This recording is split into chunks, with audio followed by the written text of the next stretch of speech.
સુલતાનપુરના ગ્રામજનો દ્વારા પ્રથમ ભવ્ય સમૂહ લગ્ન મહોત્સવનું આયોજન 30 એપ્રિલે 51 નવદંપતિ બંધાશે વૈવાહિક બંધનમાં. સુલતાનપુર ગામે સમાજસેવા અને એકતાનું અનોખું ઉદાહરણ પૂરું પાડતા આગામી 30 એપ્રિલના રોજ પ્રથમ ભવ્ય સમૂહ લગ્ન મહોત્સવનું આયોજન કરવામાં આવ્યું છે.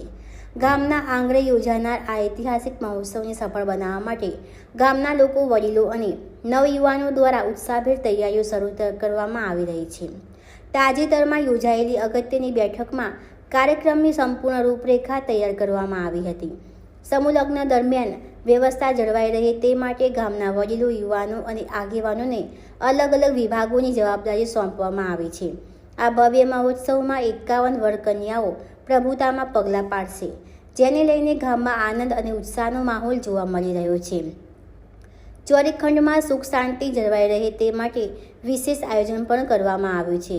ભોજન અને ટ્રાફિક વ્યવસ્થાને ધ્યાનમાં રાખીને ભાઈઓ અને બહેનો માટે અલગ વિભાગો ઊભા કરવામાં આવ્યા છે, જેથી કોઈ પણ પ્રકારની ભીડ અથવા તો અવ્યવસ્થા સર્જાય નહીં.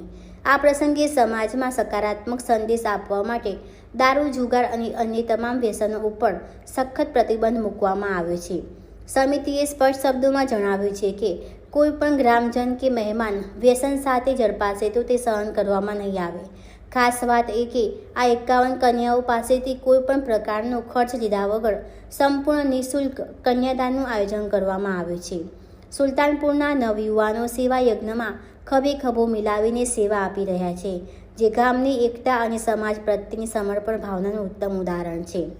ઠાકોર સમાજમાં શિક્ષણ, જાગૃતિ અને સામાજિક સુધારાનું આ એક નવું કિરણ માનવામાં આવી રહ્યું છે. સમગ્ર ગામમાં ઉત્સવ અને સમૃદ્ધિનો માહોલ છવાયો છે.